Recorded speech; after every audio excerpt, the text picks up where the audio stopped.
नमस्कार दर्शकों, मैं आर्यश अग्निहोत्री आप सबका स्वागत करता हूं। दर्शकों, आज हम बात करेंगे मकर राशि वालों के बारे में। मकर राशि वाले बड़ी आशा में थे कि वर्ष 2023 प्रारंभ होगा, शनि की साढ़े साती का तीसरा चरण लगेगा और तीसरा चरण काफी अच्छा माना जाता है। शनि दो चरणों में जो नुकसान करते हैं, तीसरे चरण में वापस करने का काम करते हैं, राहत देते हैं और तीसरा चरण काफी अच्छा माना जाता है। तो 2023 हमारे लिए बहुत अच्छा रहेगा। हमारे दुख दूर होंगे, परेशानियां दूर होंगी, जीवन में कुछ ना कुछ बदलाव देखने को जरूर मिलेगा, हमारा कैरियर बढ़िया रहेगा, यही सोच करके बैठे थे।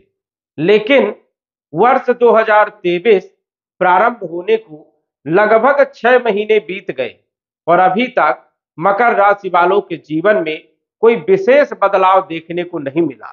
क्या कारण है?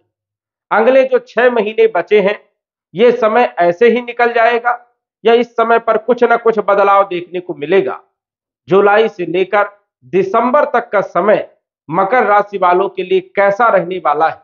क्या लाभ होगा, क्या नुकसान होगा, क्या सावधानी रखना है? संपूर्ण जानकारी इस वीडियो के माध्यम से हम जानने वाले हैं। तो आइए जानते हैं। उससे पहले यह जानिए कि यह फलादेश चंद्र राशि पर आधारित है, नाम राशि के आधार पर भी जान सकते हैं, लगन राशि के आधार पर भी जान सकते हैं। तो आइए जानते हैं। ये जो आप कुंडली देख रहे हैं, ये जुलाई महीने की गोचर कुंडली है, मकर राशि वालों के लिए, मकर लग्न वालों के लिए। सबसे पहले हम बात करेंगे शनि के बारे में। शनि 17 जनवरी 2023 को आपकी राशि मकर राशि को छोड़कर कुंभ राशि में धन भाव में गोचर कर रहे हैं और मकर राशि वालों की शनि की साढ़े साती का यह तीसरा चरण चल रहा है। तीसरा चरण काफी अच्छा माना जाता है और शनि अपनी ही राशि में गोचर कर रहे हैं, वो भी मूल त्रिकोण की राशि में, जो कि प्रिय राशि मानी जाती है शनि की। शनि जिस स्थान में बैठते हैं उस स्थान के फलों में वृद्धि करते हैं। शनि जहां के मालिक होते हैं वहां के फलों में वृद्धि करते हैं, शुभ परिणाम देते हैं। लेकिन शनि जहां पर देखते हैं वहां पर खराब करने का काम करते हैं। शनि की दृष्टि अशुभ मानी जाती है। 17 जनवरी से शनि जो है आपके धन भाव में गोचर कर रहे हैं। शनि न्यायप्रिय ग्रह है और शनि जो है कभी किसी का बुरा नहीं करते, लेकिन यदि आपके कर्म अच्छे नहीं है तो शनि दंड भी देने का काम करते हैं। अब शनि धन भाव में बैठे हैं, जिस भाव में बैठते हैं उस भाव के फलों में वृद्धि करते हैं, तो धन में वृद्धि करना चाहिए। शनि आपके राशि के स्वामी है, लगन भाव के स्वामी है, स्वास्थ्य आपका बहुत अच्छा रहना चाहिए, कॉन्फिडेंस आपका बहुत अच्छा रहना चाहिए, नई नई अपॉर्चुनिटी मिलनी चाहिए, नया रास्ता मिलना चाहिए। लेकिन 6 महीने बीतने के बाद भी अभी किसी प्रकार का कोई रास्ता नजर नहीं आ रहा। क्या कारण है?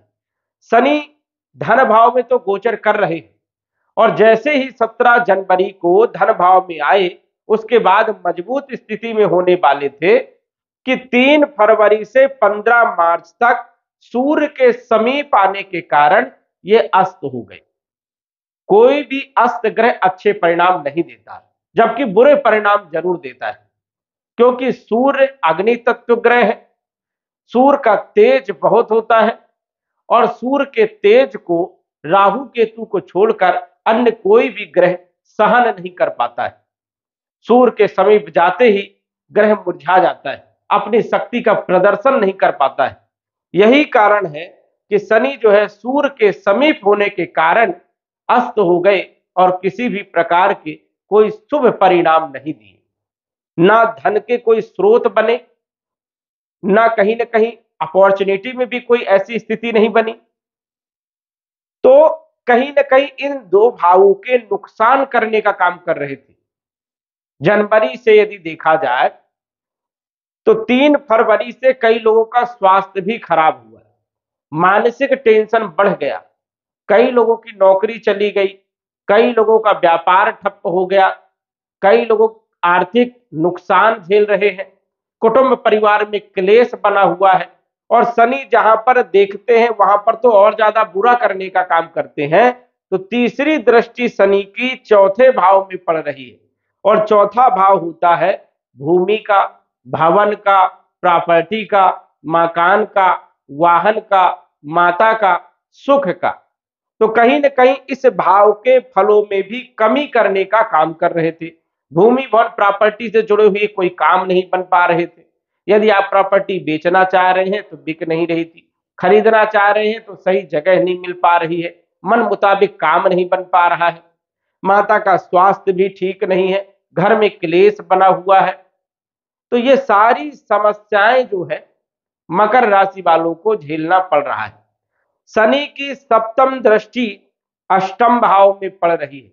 अष्टम भाव होता है ससुराल पक्ष का।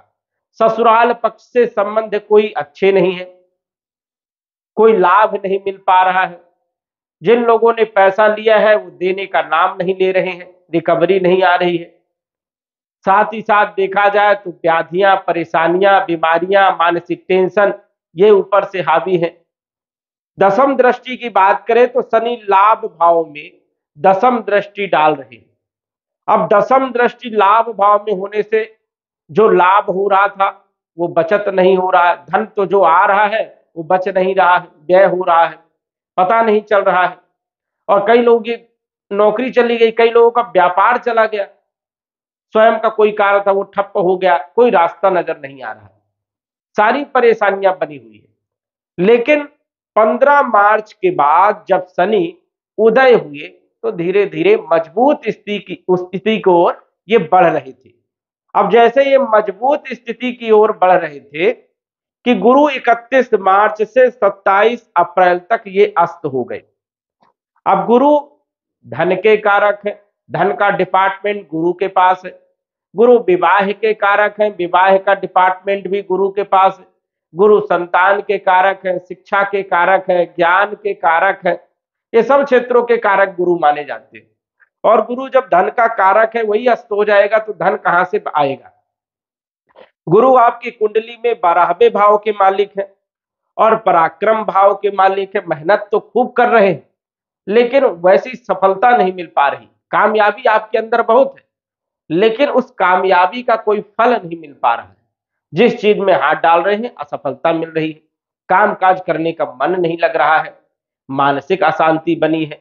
कई लोग तो विदेश जाना चाहते हैं, वीजा नहीं बन पा रहा है, पासपोर्ट नहीं बन पा रहा है, फाइल अटकी हुई है। तो ये भी समस्याएं जो है गुरु देने का काम कर रहे थे। अब गुरु आपके चौथे भाव में गोचर कर रहे हैं, लेकिन 22 अप्रैल के पहले की यदि हम बात करें तो ये तीसरे भाव में गोचर कर रहे थे और तीसरे भाव में ये अस्त थे। तो कहीं ना कहीं कम्युनिकेशन के क्षेत्रों में भी रुकावट पैदा करने का काम कर रहे थे, भाइयों के साथ संबंध भी खराब करने का काम कर रहे थे, यात्राओं में कोई सफलता नहीं मिल पा रही थी। और ये 12वें भाव के मालिक है तो व्यय ज्यादा हो रहा था, बचत नहीं हो पा रही थी, खर्चे ज्यादा बढ़ गए थे। तो ये समस्याएं गुरु जो है 27 अप्रैल तक अस्त होने के कारण दी और 22 अप्रैल को चौथे भाव में आ गई। और चौथे भाव में राहु पहले से ही विराजमान थे तो चांडाल योग भी बन गया। राहु और ज्यादा गुरु को परेशान करने लग गए। चांडाल योग एक ऐसा योग है जो बुरा योग माना जाता है। राहु गुरु को ग्रसित कर लिए, इस कारण से गुरु कोई शुभ परिणाम नहीं दे पाए। और गुरु जो है यदि देखा जाए तो कमजोर स्थिति में भी थे क्योंकि 22 अप्रैल 2023 को राशि परिवर्तन किए तो कम डिग्री में थे। इस कारण से गुरु के कोई विशेष फल देखने को नहीं मिले, यही कारण है। उसके बाद जो है 27 अप्रैल की बाद की यदि बात करें तो बुध जो है 23 अप्रैल से 15 मई तक ये अस्त हो गए। जबकि बुध आपके छठे भाव के मालिक है, भाग्य के मालिक है। अब भाग्य का मालिक ही अस्त हो जाए तो कहां से भाग्य साथ देगा, किस्मत साथ देगी। और छठा भाव होता है रोग का, तो रोग में वृद्धि करने लग गए। ऋण का है तो कर्जा बढ़ने लग गया। शत्रुओं का है तो गुप्त शत्रु भी पैदा होने लगे। कंपटीशन में सफलता नहीं मिल पा रही, नौकरी के लिए कई बार अप्लाई किया, कोई रिजल्ट ही नहीं मिल पा रहा है। तो 15 तारीख तक बुध जो है 15 मई तक ये अस्त थे। और सूर्य ग्रहण जो है 14 अप्रैल से 15 मई तक था। सूर्य जो कि अष्टम भाव के मालिक हैं, वो राहु के निकटतम गोचर करने के कारण ये ग्रहण में आ गए। इस कारण से सूर्य ने भी कोई शुभ परिणाम नहीं दिया। चिंता ज्यादा बढ़ गई, मानसिक टेंशन ज्यादा बढ़ गया, कामकाज में मन नहीं लग रहा है, ससुराल पक्ष से संबंध भी कमजोर हो गए। तो ये स्थिति जो है बुध और सूर्य की होने के कारण पैदा हुई। उसके बाद 15 मई के बाद की यदि बात करें तो 10 मई से 1 जुलाई तक मंगल आपके सप्तम भाव में नीच राशि में गोचर कर रहे थे, और ये 1 जुलाई तक कर रहे थे। नीच का मंगल अशुभ परिणाम देता है। अब मंगल आपके लाभ के मालिक है, चौथे भाव में नीच राशि में गोचर कर रहे हैं, तो कहां से लाभ होगा। साथ ही साथ दाम्पत्य जीवन में और परेशानियां देने का काम कर रहे थे, लव लाइफ को खराब करने का काम कर रहे थे। तो 1 जुलाई तक मंगल की स्थिति भी आपकी गोचर कुंडली में अच्छी नहीं थी। यही सब कारण है कि आपको अभी तक कोई विशेष रूप से फल देखने को नहीं मिले। अब यदि हम जुलाई की बात करें तो जुलाई के महीने में गुरु जो है लगभग 15 डिग्री में गोचर करेंगे, और राहु लगभग 6 डिग्री में कमजोर स्थिति में गोचर करेंगे। तो गुरु बलवान होने के कारण गुरु के शुभ परिणाम देखने को मिल जाएंगे। ससुराल पक्ष से संबंध भी बढ़िया होंगे, कुछ धन भी प्राप्त होगा क्योंकि इनकी दृष्टि पड़ रही है अष्टम भाव में। गुप्त धन भी प्राप्त हो सकता है, जो पैसा लिए हैं वो रिकवरी भी आ सकती है, वो दे सकते हैं। कैरियर में दृष्टि रहेगी, कैरियर में बदलाव देखने को मिल सकता है, नई नौकरी आपको मिल सकती है। जो लोग नौकरी चेंज करना चाहते हैं वो चेंज भी कर सकते हैं। व्यापारियों के लिए भी समय जो है बेहतर रहेगा जुलाई के महीने से। तो गुरु सपोर्ट करने का काम करेंगे, देश विदेश से भी लाभ देने का काम करेंगे, सुखों में वृद्धि करने का काम करेंगे, माता के स्वास्थ्य पर भी जो है कहीं ना कहीं लाभ देने का काम करेंगे। बल पराक्रम के मालिक होने के कारण बल पराक्रम में संघर्ष यदि आप करोगे तो लाभ भी देने का काम करेंगे। विदेश से जुड़े हुए कोई भी काम यदि करवा रहे हो तो लाभ देने का काम करेंगे। 30 अक्टूबर 2023 को राहु आपके तीसरे भाव में आ जाएंगे। ये बहुत अच्छी स्थिति हो जाएगी, राहु बहुत सपोर्ट करने का काम करेंगे। और गुरु चौथे भाव में ही स्वतंत्र रूप से गोचर करेंगे, तो गुरु बहुत अच्छे परिणाम देने का काम करेंगे। गुरु की पंचम दृष्टि अष्टम भाव में पड़ेगी, गुप्त धन देने का काम करेंगे। कैरियर भाव में गुरु की दृष्टि 30 अक्टूबर 2023 से, जो कि पूर्ण शुभ मानी जाती है दृष्टि गुरु की, तो 30 अक्टूबर के बाद राहु भी जो है स्वतंत्र हो जाएंगे। और राहु तीसरे भाव में अच्छे फल देते हैं, और गुरु चौथे भाव में स्वतंत्र रूप से काम करेंगे तो अच्छे फल देने का काम करेंगे। तो कैरियर में भी बदलाव और विदेश से जुड़े हुए जो काम आप कर रहे हैं उसमें ज्यादा सफलता देने का काम करेंगे। तो गुरु की स्थिति बहुत अच्छी हो जाएगी और राहु की स्थिति भी बहुत अच्छी हो जाएगी। केतु भी 30 अक्टूबर को आपके भाग्य भाव में गोचर करेंगे, भाग्य में वृद्धि करने का काम करेंगे, तो कहीं ना कहीं गुरु का लाभ मिलेगा। शनि जून के महीने से वक्री हो गए हैं, 17 जून से शनि वक्री हो गए हैं, इस कारण से कुछ अच्छे परिणाम देखने को मिलेंगे। जुलाई के महीने से शनि जो है पूर्ण रूप से अच्छे परिणाम देने का काम करेगा। जिन लोगों को किसी प्रकार के कोई परिणाम नहीं मिल रहे थे, काम अटक रहे थे, काम बन नहीं पा रहे थे, तो जुलाई के महीने से शनि भी आपके ऊपर रहम करेंगे, तो लाभ देने का शनि भी काम करेंगे। शनि 4 नवंबर तक वक्री रहेंगे, और वक्री होने से आपको लाभ हो सकता है। उसके बाद ये मार्गी रहेंगे तो भी ये लाभ देने का काम करेंगे। तो शनि का भी सपोर्ट मिलेगा, गुरु का भी सपोर्ट मिलेगा, और 30 अक्टूबर के बाद राहु भी अच्छे परिणाम देने का काम करेंगे। 30 अक्टूबर से केतु अच्छे परिणाम देने का काम करते हैं, भाग्य भाव में भाग्य में वृद्धि करने का काम करते हैं। वही यदि हम बात करें सूर्य के बारे में, तो जुलाई के महीने में सूर्य अच्छे परिणाम देंगे, लेकिन 17 जुलाई से थोड़ा वैवाहिक जीवन पर आपको ध्यान रखना है। वैवाहिक जीवन में थोड़ा मनमुटाव हो सकता है। बुध की यदि हम बात करें तो बुध जो है छठे भाव में अच्छे फल देते हैं, स्वराशि के हैं, तो ये आपको दिसंबर तक अच्छे परिणाम देने का काम करेंगे। बुध की स्थिति भी बढ़िया रहेगी।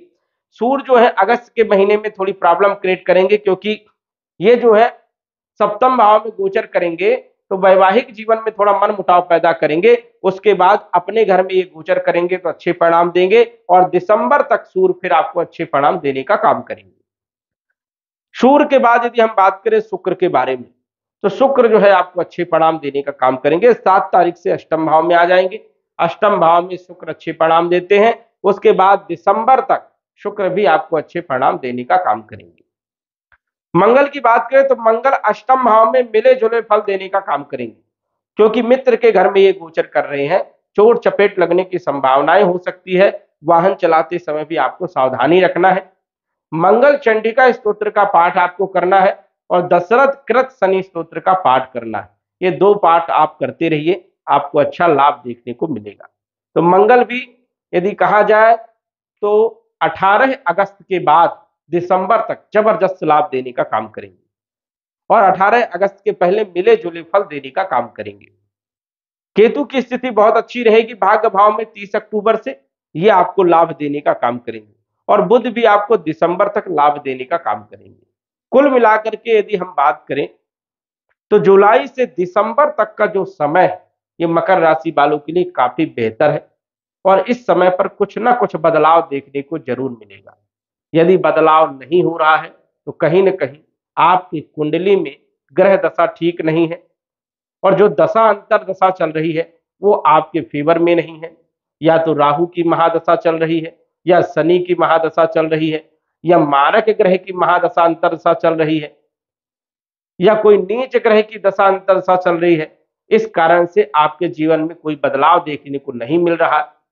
आप अपनी कुंडली का विश्लेषण करवा करके जान सकते हैं कि कब से बदलाव होगा, उपाय क्या होंगे, क्या करना चाहिए जो आपके जीवन में बदलाव देखने को मिले। तो दर्शकों, आज बस इतना ही। धन्यवाद।